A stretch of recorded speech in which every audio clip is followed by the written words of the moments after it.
नमस्कार दोस्तों, ज्योतिष ग्रह में बहुत बहुत आपका स्वागत है। मैं अमरिंद्र। दोस्तों, आज मैं जो आपके पास वीडियो लेकर आया हूँ, ये वीडियो जो है नाव की कील और घोड़े का नाल, जो कि शनि की साढ़सती या ढैया में अक्सर हम लोग यूज करते हैं।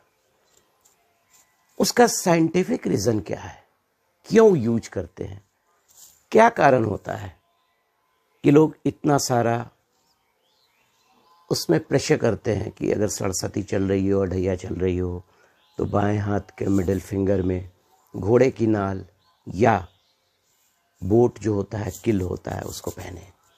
एक मैं उस पर चर्चा करूंगा। दूसरा दोस्तों, आपने बहुत सारे घरों में देखा होगा कि घोड़े की जो नाल होती है वो दरवाजे के बाहर लगी होती है। उसमें भी चर्चा करूंगा कि बहुत जगह ये गलत तरीके से लगी होती है और बहुत जगह ये सही तरीके से भी होती है। आइए सबसे पहले ये जानते हैं कि घोड़े की नाल ये इतना इम्पोर्टेंट क्यों होता है शनि की साढ़सती में। क्योंकि हम लोग ज्योतिष मान्यताओं के अनुसार अगर कोई ग्रह दूषित होता है तो उस ग्रह से रिलेटेड जो भी चीज़ें होती हैं, या तो मंदिर में दान करते हैं, या किसी गरीब को दान करते हैं, या कहीं जल में प्रवाहित करते हैं, और साथ में उससे रेलिवेंट जो स्टोन्स होते हैं, जो रत्न होते हैं, उसको पहनते हैं।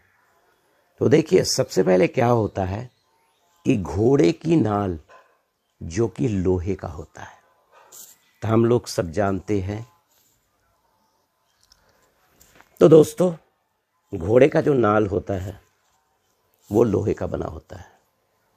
तो हम लोग ज्योतिष शास्त्र के अनुसार जानते हैं, लोहा जो होता है उसको रिप्रेजेंट शनि करते हैं, और जो घोड़ा होता है वो चंद्रमा होता है। और यहाँ पर जो हम लोग नाल यूज़ करते हैं, जो घोड़े का जो नाल हम लोग बोलते हैं, वो घोड़ा जो होता है उसके तलवा में, जिसको खुर बोलते हैं, उसमें लगा होता है। तो क्यों वो पावरफुल हो जाता है, देखिए समझने का कोशिश कीजिए।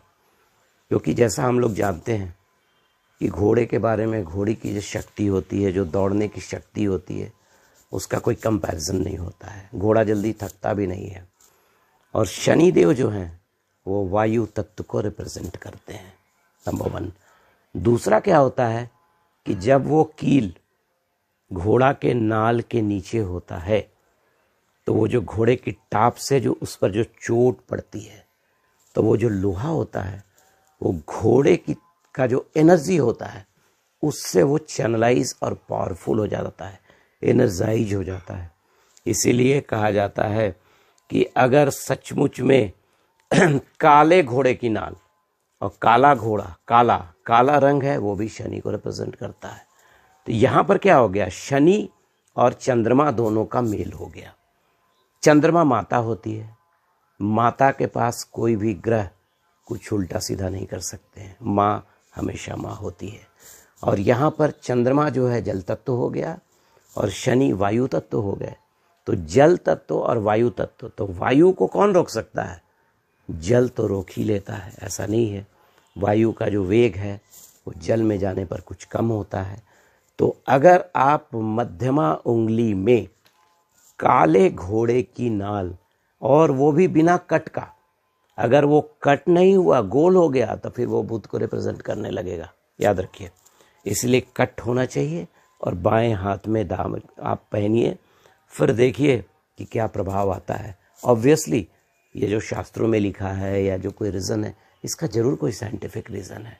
तो ये एक रीज़न है जिसके कारण घोड़े की नाल जब शनि की साढ़सती चल रही हो, ढैया चल रही हो, या शनि की महादशा चल रही हो, या आपको लगता है कि शनि किसी न किसी तरीके से हमको परेशान कर रहे हैं, जन्मपत्री के अनुसार कुछ हॉस्टाइल नक्षत्र में है, या गलत जगह पर प्लेसमेंट है, या गोचर में वो गलत जगह पर विचरण कर रहे हैं, तो ये घोड़े का नाल आपके लिए बहुत कारगर होगा। हाँ, एक चीज़ और आपसे शेयर करना चाहूँगा कि आजकल आप देखते हैं कि रोड पे बहुत सारे लोग एक काला घोड़ा खड़ा कर देते हैं, और घोड़े की नाल को बेचते हैं। देखिए इसमें सही भी हो सकता है, लेकिन मैं आपसे बोलूँगा कि अगर आप बड़े शहर में रहते हैं तो जो रेस कोर्स का जो स्टेडियम होता है वहाँ जाइए, वहाँ का जो केयर टेकर है उससे बात कीजिए, वो शायद आपको काले घोड़े का नाल प्रोवाइड कर दे। या कोई अस्तबल में चले जाइए, वहाँ पर काले घोड़े का नाल आपको प्रोवाइड हो सकता है, क्योंकि सही चीज़ आप पहनेंगे तभी you will get the correct result. Thank you. अब आइए दूसरा चर्चा करता हूँ आपसे कि जो बोट नाव की कील को क्यों प्रेफरेंस दिया जाता है। देखिए नाव जब जल में चलता है ना तो उसमें वेग होता है, और वेग में भी वो वायु का सहायता लेता है, तब पतवार को उसी तरीके से चैनलाइज किया जाता है। और दूसरा क्या होता है कि उसमें जो लोहा लगा होता है, जैसा मैंने आपसे चर्चा किया कि लोहा रिप्रेजेंटेड बाय सैटर्न, और वो पानी में रहता है, वहाँ पर चंद्रमा का संयोग हो गया।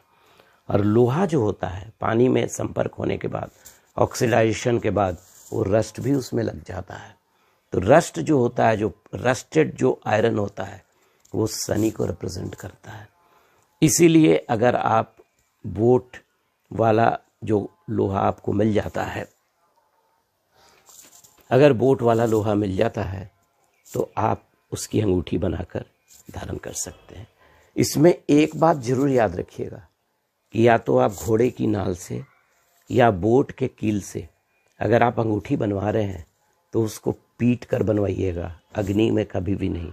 अग्नि में आपने डाला बस उसका प्रभाव खत्म। ठीक है। अब आइए एक बहुत ही इंपॉर्टेंट चर्चा आपसे करूँगा, एकदम छोटा सा।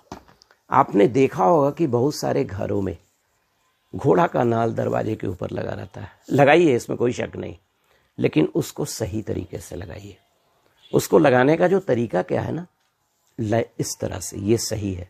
लेकिन बहुत जगह मैंने देखा है इस तरह से लगा हुआ। जैसे देखिए, यहाँ देखिए, ये जो तरीका है ये बिल्कुल सही तरीका है घोड़ा का नाल लगाने का, और ये जो है ना ये गलत तरीका है। क्यों?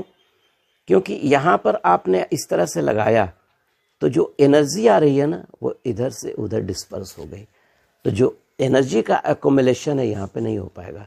लेकिन यहाँ पर देखिए, यहाँ पर एनर्जी का एक्युमुलेशन हो जाएगा। तो दोस्तों इन चीज़ को ध्यान रखिए। कोई भी चीज़ का अगर आप उपयोग करते हैं तो इट शुड बी प्रॉपर। तो चलिए, थैंक यू वेरी मच।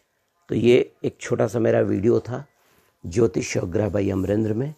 अगर आपको मेरा वीडियो अच्छा लगे तो सब्सक्राइब कर देंगे, एक लाइक भी ज़रूर कर देंगे, और साथ में वेल आइकॉन का जो बटन होता है उसको भी बजा देंगे, सो दैट कि मैं अगली बार कोई नया वीडियो आपको दूं तो आपके चैनल में पहुंच सके, आपके नज़र में पहुंच सके। धन्यवाद। Thank you very much.